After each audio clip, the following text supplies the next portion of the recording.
Unbelievable. What a brilliant motorbike you can still get these days for 9,000 euros. What we have here in front of us, I'll tell you in this video.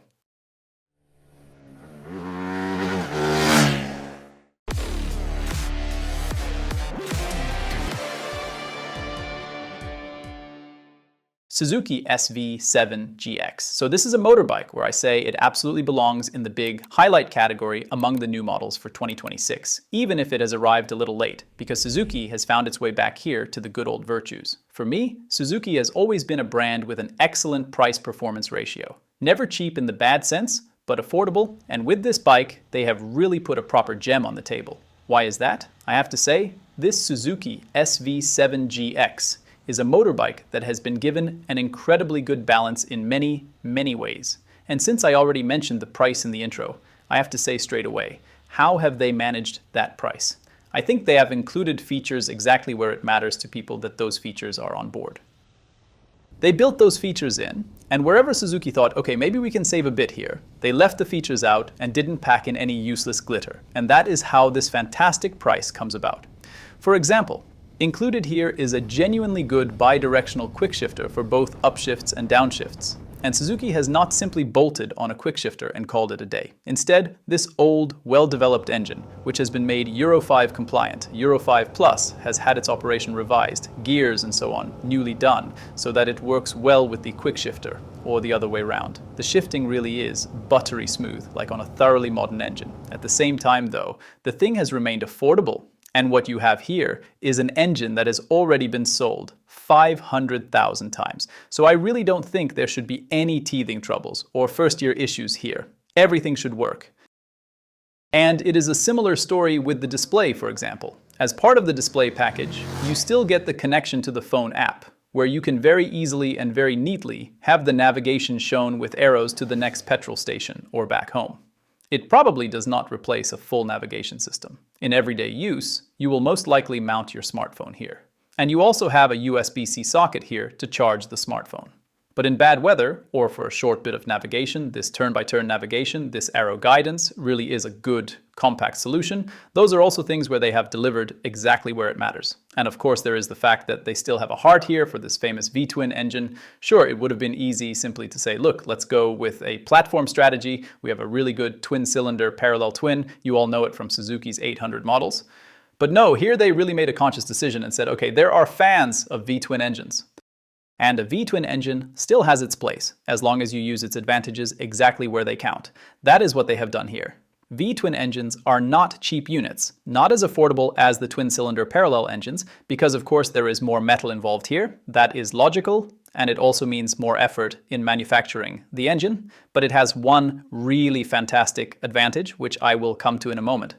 Don't worry. So all in all, of course, there are things that people coming from bigger, more expensive motorbikes will criticize and say, yes, but why is there no radially mounted brake on it? And why is there no upside down fork? And why is this not some smart cast piece, but this tubular structure? I have to say, you can say all of that, but then we are back to the point where the bike costs towards 10,000 euros. When you are sitting in the saddle though, you would never start whining and moaning, thinking that something is missing here or something is missing there. But that is the amazing thing. Even here, very spoilt riders, journalists, or people with loads of experience who have already ridden very expensive and big motorbikes get on it, climb off again with a grin under the helmet and say, hey, that was a brilliant time in the saddle. And I think that is something they have really managed well, making an approachable motorbike, an affordable motorbike, where nobody in the saddle thinks, well, this is a bit too little for me.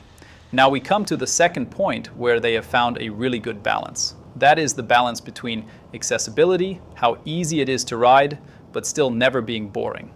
You sit up here, compact display, few buttons, the handlebar not too narrow but not too wide either. Freedom in front of you, and then this unbelievably slim motorbike beneath you. And we have the V-twin to thank for that. It really is just as slim, or almost just as slim, as a single cylinder. Technicians know why. Almost as slim as a single cylinder, but with the smoothness, of course, of a twin cylinder. And then you have this compact motorbike in front of you, with the compact controls, this unusual ease, and perhaps you lose a bit of respect for the imposing front end, which does still offer proper wind protection and looks like a fully grown motorbike. then suddenly it becomes a very, very harmonious, approachable companion. And as an experienced rider, you get on, enjoy the engine, and appreciate its willingness to rev, its punchiness, the relaxed way you flick from one radius to the next, and you simply enjoy having a playful, easygoing motorbike beneath you again, where you do not first have to study the owner's manual in great detail, but genuinely say, right, I'll get on this and have a good time in the saddle. And everyone who got off had a grin on their face. It was a really lovely, harmonious ride for a broad target group of motorcyclists. The next balance, where they have done a good job, is the balance between sportiness, because this is a crossover motorbike, and touring comfort. They have managed that well. It comes with a 160 rear tire, and at the front, of course, you are running a 120 17-inch wheel. A bit more suspension travel than a naked bike, less suspension travel than an adventure bike.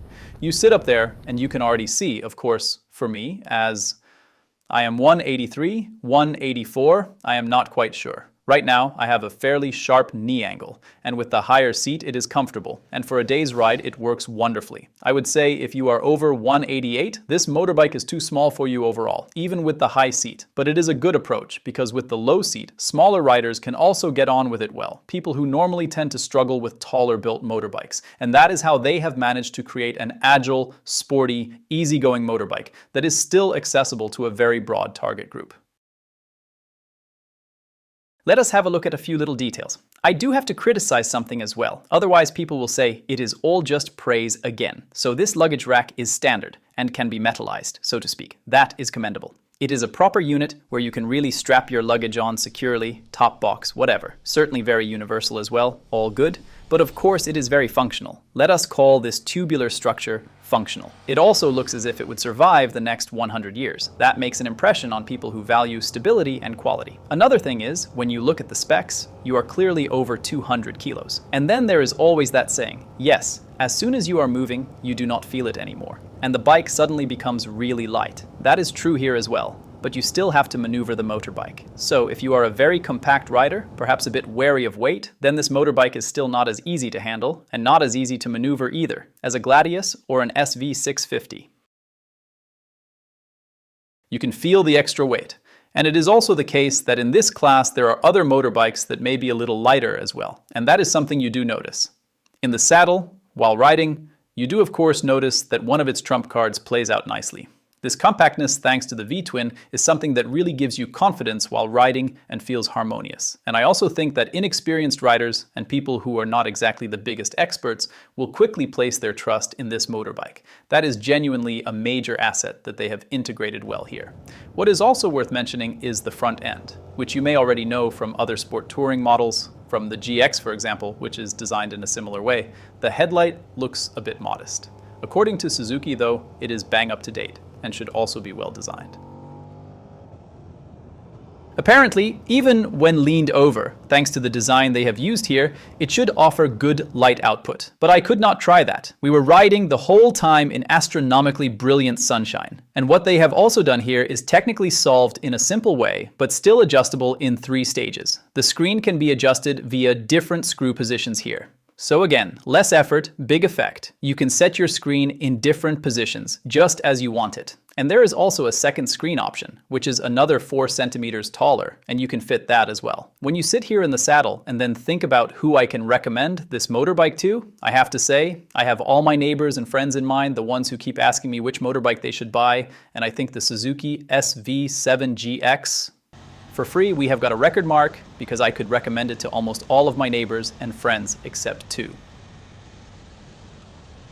But otherwise, this is a motorbike that I can recommend to an incredibly broad target group because it really has a finger in every pie and has its place pretty much everywhere. There are 2 people I would not recommend it to. One is my colleague Günther, who is relatively tall, 1.92 m, and he is too tall for it. The other colleague is Werner, who always wants that adrenaline kick. He wants to open the throttle, he wants to feel a bit scared in the saddle, he likes riding at 150, 160, and in the higher speed range, of course, you do notice that this is only the 650 twin cylinder, and that it simply does not have such monstrously huge power at the top end as many other motorbikes that are around nowadays for 15, 25,000 euros. So those two target groups probably will not be properly happy with a model like this. Whereas the others, if they think, okay, it is a compromise and they can live with that, then this is an incredible enrichment for anyone who loves motorcycling. So if you are coming from a naked bike, you get a slightly vague feeling from the front because the suspension travel is a bit greater and a bit softer, but you get much more riding comfort. If you are coming from a touring enduro, it suddenly feels more accessible, more compact, simpler, a little smaller, yet still with almost the same riding comfort, although on poor asphalt perhaps with a little less suspension reserve. That is how you have to place it. The best of 2 or 3 worlds, this crossover motorbike from Suzuki. So I am pleased that they have taken the brave step here and put the V-twin in it. And I think the market will reward that. But now it is your turn, dear people. How does this motorbike come across to you? Just a winner of hearts, or really a great alternative for the 2026 and 2027 seasons as well? Feel free to post it down below in the comments. Thank you for your appreciative thumbs up. Bye and see you soon on 1000 PS TV.